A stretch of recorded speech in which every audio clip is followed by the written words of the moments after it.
Thank you for visiting Past the Wire TV, the YouTube channel of PastTheWire.com.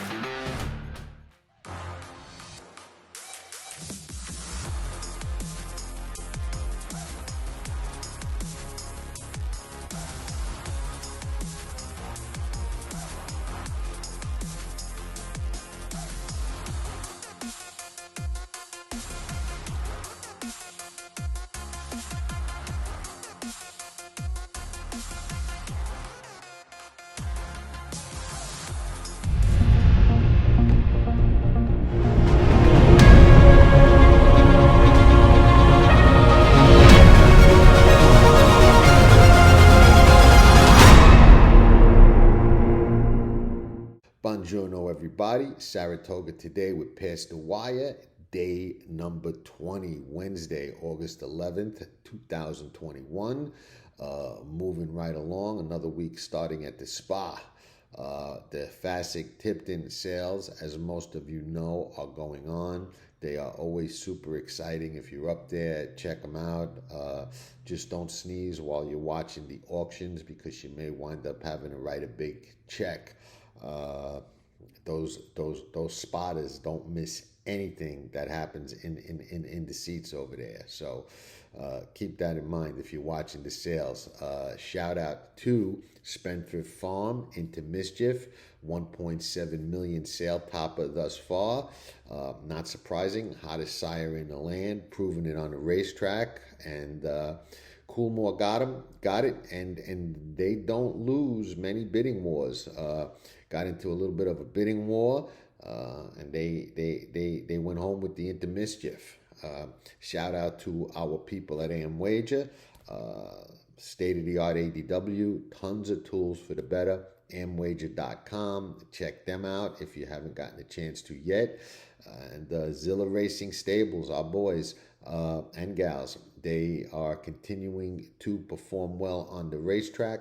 Partnership opportunities at every level of the game, from the sales to pin hooking to claimers to stakes. You name it, there's an opportunity at Zilla Racing Stables if you want to get into the game and experience what horse racing ownership is all about. And it's an exciting thing. I've owned horses, and it's just it's hard to even put into the words what it feels like to own a horse that gets you to the winner's circle, especially at a place like Saratoga. Anywhere, but especially like Saratoga. Nice card today, interesting card. I wasn't in love with it. We turned things around a little bit last week. Those of you that follow me and know me know that I'm very selective about what I go after. Pushed a little bit this meet because got off to a rough start with horses getting eased, terrible trips, losing some gut-wrenching photos and head bobs. But I think now we're back on track. We're in the black, and I can get back to my true selective self, which I very rarely deviate from, but I did a little bit this meet. Like I like to say, it could happen to anybody. No judging. Now, moving right along. Interesting card. Starts out with a nice maiden special weight race. Bunch of first-time starters. Looks like the two Ward horses and the Steve Asmussen horses are the ones that are going to take the money. We'll see. Nothing really jumped out at me work-wise. Stay tuned. The money will probably show the live ones from the not-so-live ones. Second race. Peter Walder's got one in there. We root for Peter Walder on this show. He was my trainer when I had horses. Longtime friend of the show. Didn't want to get him on the show this morning. Could have done it, but figured let him focus on getting that first win at the spa. Hopefully he'll get it here. This is a horse that fits the kind of not my favorite Peter Walder angle, but does fit the Peter Walder profile. He claimed this horse for 12.5, run back for 25 and win, ran back in a much tougher allowance race. Didn't run that well at a mile. Now cuts back to 7 at the spa for 14. So he's running. She's running really right at, she was claimed for 12.5, but 14 and 12.5, not a lot of difference. The spa is obviously tougher than Gulfstream, especially Gulfstream in April. But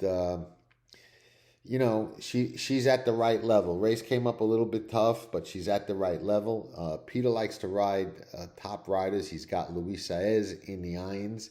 And I'll be rooting for Adeline in the second race for my man, Peter Walder. But again, the race, and as you expected, Saratoga, you finally get one in and the race comes up tough.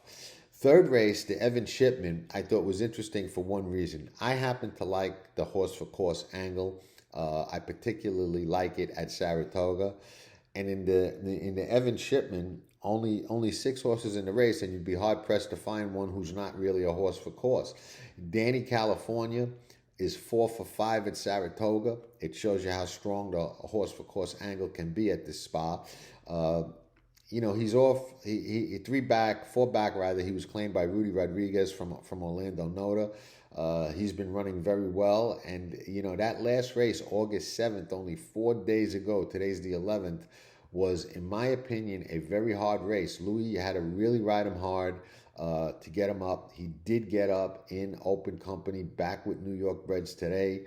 A lot of positives, but that was a hard race. And from previous shows, I'm not a big fan of betting horses back off hard races, especially at short rest.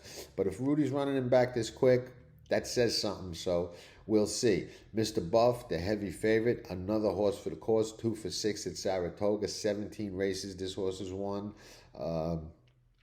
He's competitive against Better when he's on his game. He hasn't run since May 3rd, but when he's on his game, he can be competitive against Better. Now, Junior Alvarado's up. He's only 3 wins for 60-something, maybe 70 mounts by now.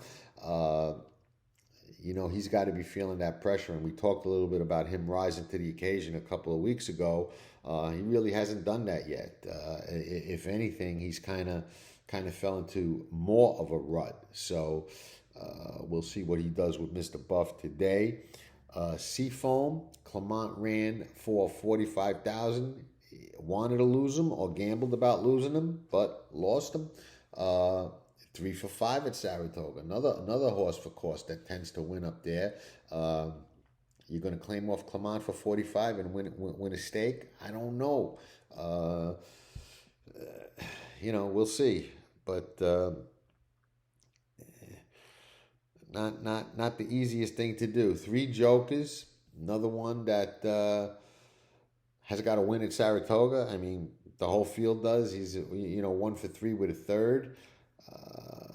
Has speed, as does Mr. Buff. I don't know. Winston's Chance, 2 for 6 at Saratoga. So you got a race of 6, and every horse in the race is what I would consider a horse for the course and has won at Saratoga. That's a very interesting scenario. Don't see that a lot. To me, it looks like there's a lot of pace. So it really sets up, I think, for Danny California with Irad. And, the question becomes, is he going to be able to run back to a good race off that very, very hard effort? Winston's Chance is the other one that comes off the pace. He's coming off a pretty bad race over the track. So he's been back over the track. He ran in that off-the-turf race that You're to Blame won for Orlando Nota. That raised all the eyebrows with the so-called form reversal, which really wasn't as big a deal as everybody made. But I don't know. Who would you lean to off those two? I would have to say, in my opinion, I apologize, that phone ringing. Should have had it on silent.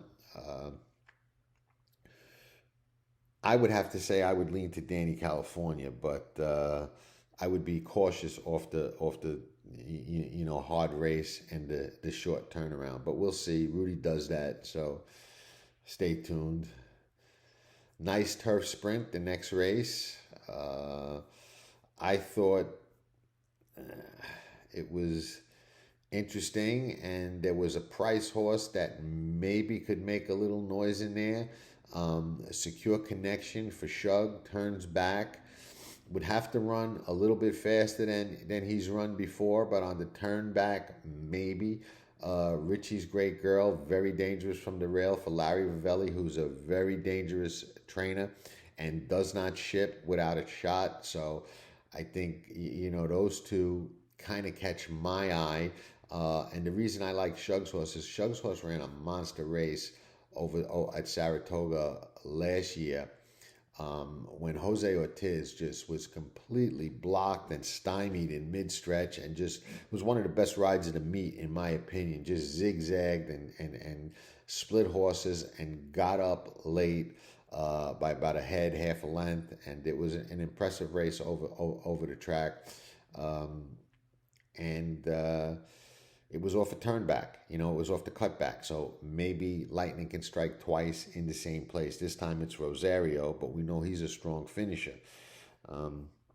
Another maiden special weight in the next race in the fifth. Older horses this time, going a mile and an eighth. Maiden 30 after that. A nice allowance race on the grass after that. 7 furlong dirt race that looked like a decent race. And then you come to the other stake, which is a 5.5 furlong sprint on the turf. And the horse that I looked at in here is a horse that it would be hard pressed for me to encourage anybody to go after this horse, even though I might. He would have to run faster than he's ever run before. But I see signs that maybe that'll happen, and that's the 8, Arrest Me Red. Arrest Me Red, again, would have to run faster than he's ever run before. But he's first-time Wesley Ward from Arnaud Delacour. Now, Arnaud's a very, very good trainer, and he trains for Lael Stables. Now Wesley's got horses for them. They had Barbaro, nice outfit. But here's my thing, Wesley gets a lot of speed into his horses, and he may put a little bit more speed into this horse than the horse has had. The other thing is the horse hasn't been out since December at Tampa, when he ran on the dirt in the inaugural stakes. That race was a pretty fast race over Tampa, 21 and change, 44 and change, 110 and change coming home. Even though it was on the dirt, this horse was about 6-7 lengths back, but was only 4 lengths back at that fast half over Tampa. He's won his 2 turf sprints. I like that. I like the 48 around the dogs over the turf. I like the outside draw. Maybe Johnny is starting to heat up a little bit. He rides. So I think there's plenty of pace in the race. Although we've discussed many times, we just never know how that unfolds on the grass. But I think there's pace. And, Ward's other horse is obviously fast from the rail. But if he gets some pressure, who knows what could happen with the other Ward. And who knows if this horse could show a little bit more speed and maybe possibly move up a little bit in the first start as a 3-year-old and go forward. That's really all my thoughts for today. Short show today. Tomorrow's going to be a little bit more interesting. I'll have the show up earlier, and I'm going to explain why, without any question of a doubt, one should never box. Got a couple of questions about that. We'll try and find some live horses, try and find a couple of bet against, but more important, I'm going to explain why anybody who's really taking this game seriously should never box. So make sure to tune in tomorrow. Come to Past the Wire TV in the morning. Check out Saratoga Today, day 21. Not only will we have a little about the card, but why never to box? Just say no to the box, and I will explain why mañana. So with that, ciao for now. Thank you everybody for tuning in. We will reconvene in the AM. I'll have it up earlier, pastthewire.com or Past the Wire TV. Come back, subscribe, check in, and keep the questions coming. Got a lot of questions about the boxing, so that's why we're going to address that and clarify that. So, okay, ciao till the AM. Nobody does it better.